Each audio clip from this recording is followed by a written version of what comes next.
On va prier.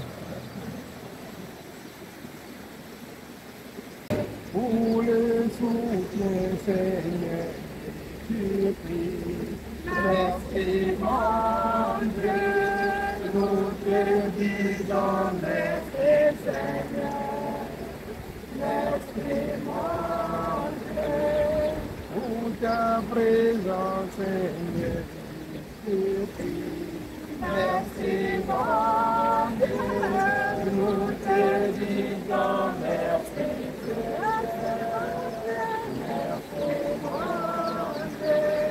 Pour ta parole, Seigneur, je prie. Merci, mon Dieu, nous te disons merci, Seigneur. Merci, mon Dieu. Seigneur, nous te disons merci. Nous te rendons grâce pour ces jours qui vont entrer que Ivan voudrait prendre l'engagement de te servir selon la parole qu'il a, l'Éternel, longtemps écoutée. Nous venons, l'Éternel, te prier, comme nous t'avons prié depuis pendant le film, de nous précéder et d'être avec nous. Dis Seigneur, ici aux autres. Nous prions en ce moment que l'Éternel Dieu éloigne de ces eaux tout ce qui peut être obstacle pour son service.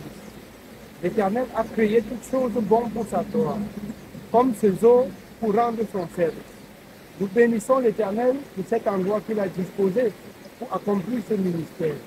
Nous prions l'Éternel Dieu, lui qui a calmé les tempêtes sur la mer, qu'il de même étende sa main puissante et anéantit les tempêtes et nous donne la possibilité d'accomplir son œuvre avec amour, avec joie, avec paix, au nom de Jésus-Christ. Nous prions l'Éternel qu'il soit avec nous. Nous prions l'Éternel qu'il garde les enfants dont nous avons laissé même par derrière. Que l'Éternel règne sur son peuple, pour sa gloire et pour son service, au nom de Jésus-Christ. Amen. Je mets la parole de Dieu bien-aimé.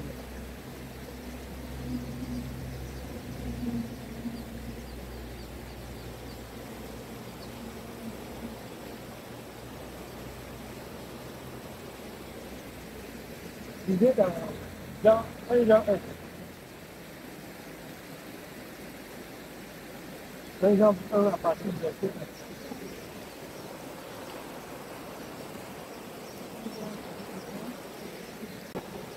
1. 1 Jean chapitre 1, nous commençons au verset 1.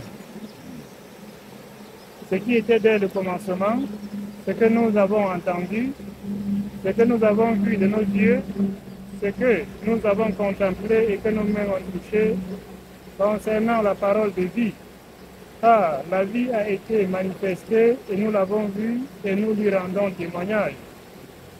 Et nous vous annonçons la vie éternelle qui était auprès du Père et qui nous a été manifestée. Ce que nous avons vu et entendu, nous vous l'annonçons à vous aussi, afin que vous aussi, vous soyez en communion avec nous. Or, notre communion est avec le Père et avec son Fils Jésus-Christ. Et nous écrivons ces choses afin que notre joie soit parfaite. La nouvelle que nous avons apprise de lui et que nous vous annonçons, c'est que Dieu est lumière et qu'il n'y a point en lui de ténèbres. La nouvelle que nous avons apprise de Dieu, c'est que Dieu est lumière et qu'il n'y a point en lui de ténèbres. La nouvelle, donc, Ivan prend part aujourd'hui, c'est la sainteté. C'est la séparation du monde des ténèbres et la lumière qui est selon la parole de Dieu. Les apôtres ont vécu à leur temps. Ils rendent témoignage. Pour dire que ce qu'ils ont constaté, ce qu'ils ont vu auprès de Dieu, ce qu'ils ont appris de Dieu, ce qui Dieu est dit, ce qu'il n'y a point en lui de ténèbres. Donc, si tu as mûri bien ton esprit de comprendre que tu ne dois plus faire ce qui te plaît, tu dois désormais faire ce qui plaît à Dieu, Voici la nouvelle. Dieu est lumière, il n'y a point en lui des ténèbres. Si tu entres dans le royaume de la lumière, sache que tu ne dois plus côtoyer les ténèbres. C'est fini. Tu marches avec Dieu. Sinon, tu porteras la peine si tu t'engages encore à aller pécher contre Dieu. Parce que ici, où nous partons, c'est pour accomplir la parole de Dieu selon Colossiens 2, afin que tes péchés par l'obéissance de la parole soient pardonnés. Amen. On continue. Continuons au verset 6. Si nous disons que nous sommes en communion avec lui et que nous marchions dans les ténèbres, nous mentons et nous ne pratiquons pas la vérité. Si on s'engage comme ça, on dit qu'on est devenu enfant de Dieu. Et après, on retourne pour marcher comme le monde marche. C'est que nous mentons. Parce que ce qui fait de nous enfants de Dieu, c'est la parole que nous mettons en place. C'est ça qui témoigne notre croyance. Oui. Mais si nous marchons dans la lumière comme il est lui-même dans la lumière, nous sommes mutuellement en communion et le sang de Jésus, son Fils, nous purifie de tout péché. C'est en marchant à la vue de la lumière, à l'abri de la lumière, que le sang de Jésus arrive à nous purifier de tout péché. Comme je parlais tantôt de la sanctification dont vous avez appris, même ce matin dans l'Apocalypse 22. Que ceux qui te sanctifient, te sanctifient encore. Que ceux qui pêchent continuent à pécher parce que chacun recevra de Dieu selon ce qui est son œuvre. L'œuvre de Dieu, c'est la terre. L'œuvre de Dieu, c'est la transparence, c'est la lumière. Oui. Verset 8. Si nous disons que nous n'avons pas de péché, nous nous disons nous-mêmes et la vérité n'est point en nous. Si tu viens te présenter comme ça, tu dis que tu n'as pas de péché. C'est que la vérité, il n'y a pas la vérité encore. Parce que quand on fait un tour dans le livre de Romains, tous les hommes sur la terre, même les enfants, on les a dans la maison de Dieu. Parce qu'ils sont même mineurs là. Ils ont même des paroles et la conduite qui ne nous pas Dieu. Ce qui fait que pour être agréable à Dieu, ils vont passer par la repentance. Ils passent par la repentance. Oui, on continue. Verset 9. Si nous confessons nos péchés, il est fidèle et juste pour nous les pardonner et pour nous purifier de toute iniquité. Si nous confessons nos péchés, il est juste et fidèle pour nous pardonner. Si nous confessons, quand on ne confesse pas, ça devient. Je disais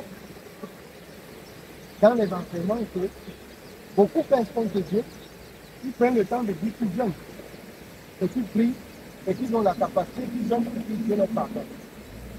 Il n'y a pas de pardon des péchés dans le jeune, dans cette parole que je dis. Je n'ai pas dit, il n'y en a pas. Le pardon des péchés, c'est la repentance. C'est la repentance. C'est un enseignement qui est voilé aux yeux du monde et de la vie. Le pardon ne passe pas la repentance. Il n'y a pas que je jeûne, je prie moi-même, je fais ceci, pendant que dans 2 Chroniques 20, il dit allez vous confier au serviteur, confiez-vous à l'Éternel, et l'Éternel, il sera avec vous. Donc, l'ignorance qui, encore plus, au niveau de la religion, et même de certains enfants de Dieu, qui ne faudrait pas que l'ignorance là vienne même dans notre vie. Sinon, vous allez toujours vous êtes dans la maison de Dieu, à la fin vous allez vous retrouver dehors. Oui. Verset 10.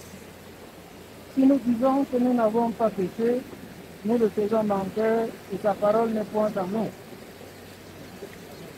Continuons au chapitre 2. Continuons au chapitre 2. Mes petits enfants, je vous écris ces choses afin que vous ne péchiez point.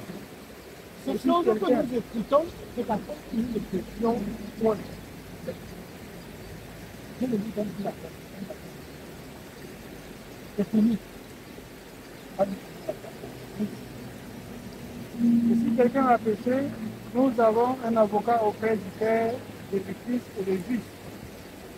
Il est lui-même une victime expiatoire pour nos péchés, non seulement pour les nôtres, mais aussi pour ceux du monde entier. Si nous gardons ce commandement, par là, nous savons que nous l'avons connu. C'est en gardant ce commandement. Par là, on sait que nous sommes des enfants. On sait que nous connaissons. C'est dans sa parole. C'est en gardant ce commandement. Oui. Continuons au verset 4. Celui qui dit, je l'ai connu et qui ne garde pas ses commandements est un menteur, et la vérité n'est point en lui. On ne voit pas comment ça peut ressembler à la vie de ceux qui ont donné leur vie à Jésus, à la vie de ceux qui ont servi Jésus avant toi. Ce qui n'est qu'un menteur, c'est à la fin de ça, être en tant que Dieu, c'est être celui là qui garde la parole, c'est celui en pratique la parole. Il y a aussi l'engagement que tu fais, tu vas nourrir dans ton esprit, quand le monde est devenu le monde. Alors, ne réserve pas ce qui est la vie. Mais t'accordes aussi tes façons de s'attaquer. Oui. Mais celui qui garde sa parole, l'amour de Dieu est véritablement parfait en lui. Par là, nous savons que nous sommes en lui. Garde ta parole. L'amour de Dieu est véritablement en toi et par là. On peut reconnaître, on peut reconnaître les enfants. On peut reconnaître ceux qui ont Dieu. Amen. Oui, nous allons, sans tarder, aller dans le livre de Proverbes 28, au verset 14.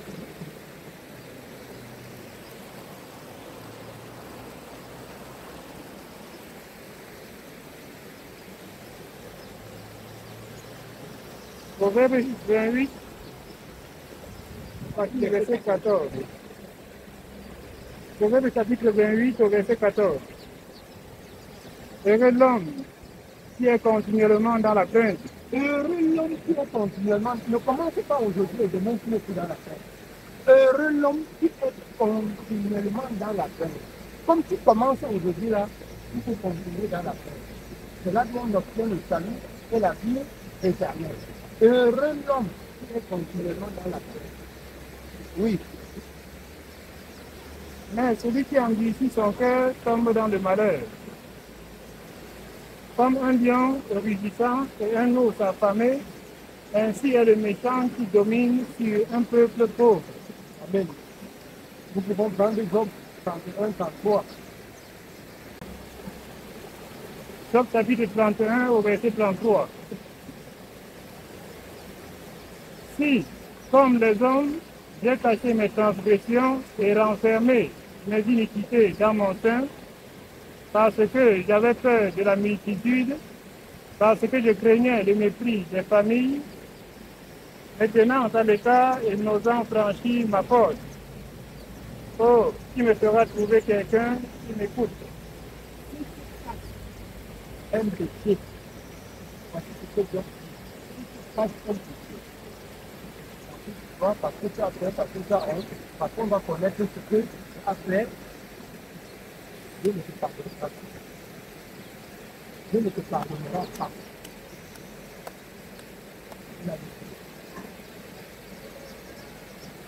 Parce que voici ce qui est du pardon.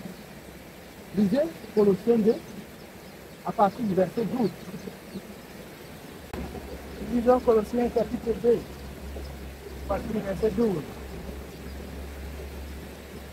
Ayant été enseveli avec lui par le baptême, vous êtes aussi ressuscité en lui et avec lui par la foi en la puissance de Dieu qui l'a ressuscité des morts.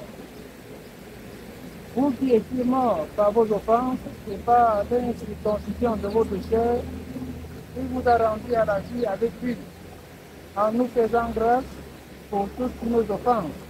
Ça, c'est ayant été encervelé, c'est ça le baptême. Encervelé en bon français veut dire enterré. Et enterré, qui symbolise le baptême, c'est la mort et la résurrection avec Christ. Or, c'est celui-là qui confesse, comme tu as entendu, qui confesse qui dit des choses, qui vomit des choses qu'il a fait, que le baptême devient la vérité. C'est à partir de là que le baptême devient la vérité. Sinon, beaucoup de personnes viennent dans l'eau. On baptise beaucoup de personnes et ils n'ont pas la vie, ils n'ont pas la paix. Oui, on continue. Continuons au verset 14. Il a effacé l'acte d'un, les ordonnances que nous condamnaient et qui subsistaient contre nous, et il l'a détruit en le clouant à la croix. Il a dépouillé les dominations et les autorités et les a livrées publiquement en spectacle en triomphant d'elles par la croix. Alors, on continue. 1 Pierre 3,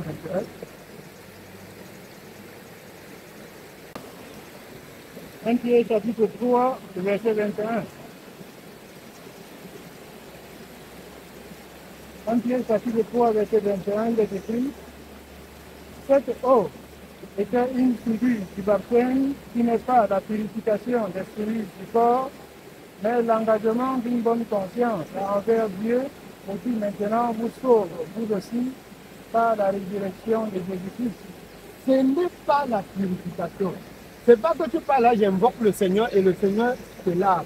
Mais c'est, après le baptême, c'est l'obéissance à la parole, que la parole te lave de tous les péchés. Quand tu obéis à la parole, c'est ça que la parole de Dieu devient dans ta vie la réalité. Et c'est ce qui fait de toi maintenant un enfant de Dieu. C'est pas quand on t'a baptisé là, on t'a lavé là, ça t'a lavé là, le péché. Non.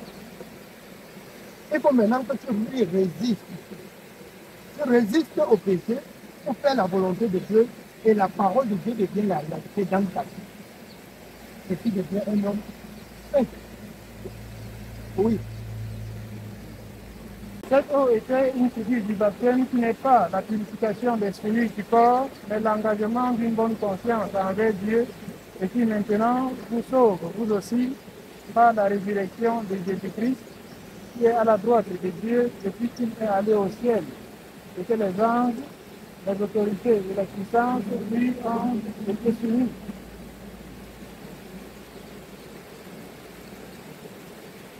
Alors nous tenons 2 Chroniques 20 pour finir. Lisons 2 Chroniques chapitre 20, verset 20. Il est écrit: le lendemain, il se mit en marche de grand matin pour le désert de Tekoa. À leur départ, Josaphat se présenta et dit: écoutez-moi, Juda et habitants de Jérusalem, confiez-vous en l'Éternel votre Dieu et vous serez affermis. Confiez-vous en ses prophètes et vous réussirez. Se confier à l'Éternel, se confier aux serviteurs de l'Éternel, et il vous donne le conseil et vous allez réussir. C'est ce que ça veut dire. Que le Seigneur nous dit. Oui.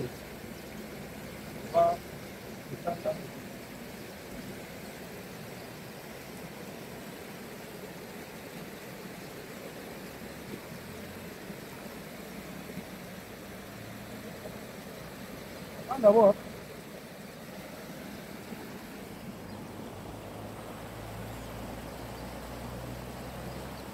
C'est pas dit.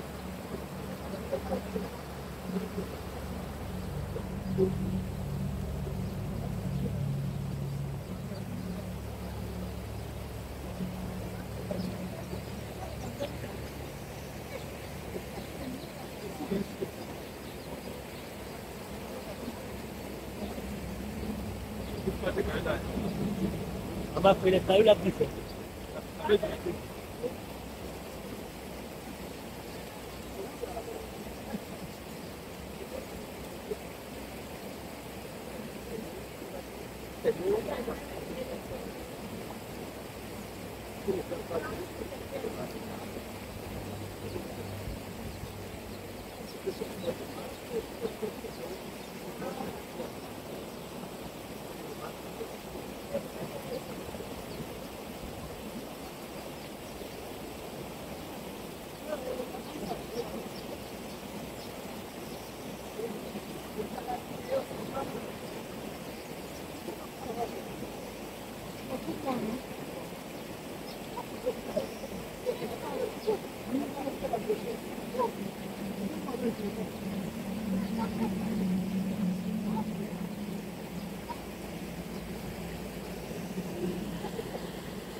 bien à toi de s'entendre fatigué et calme.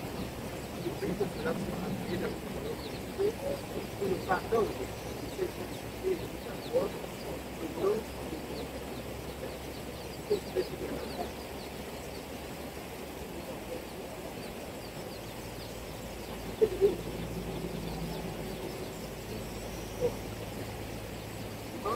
Voici que ce qui t'a accomplissé vient de ton cœur.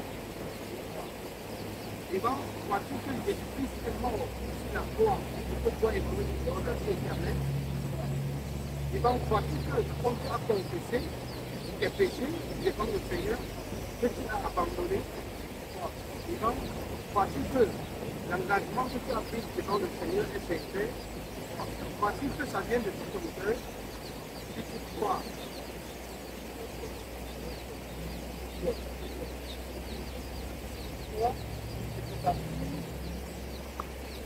Au nom du Seigneur Jésus-Christ. Seigneur, je reconnais ces temps. Je viens de prendre l'engagement de régner le monde, de régner le pays, de marcher à la vie. Je prie éternel que la suite de sa vie soit orientée à ton esprit, à ta force, au nom de Jésus. L'Éternel, désormais, je viens de te prier et la force de sa vie, de le conduire à la paix. Au nom de Jésus. L'Éternel après cet engagement dans le nom de Dieu pour sa gloire, au nom de Jésus-Christ, la paix.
Même que la future est allée nous faire faire tout en eux, ce qui ne dit tout à voir, au nom de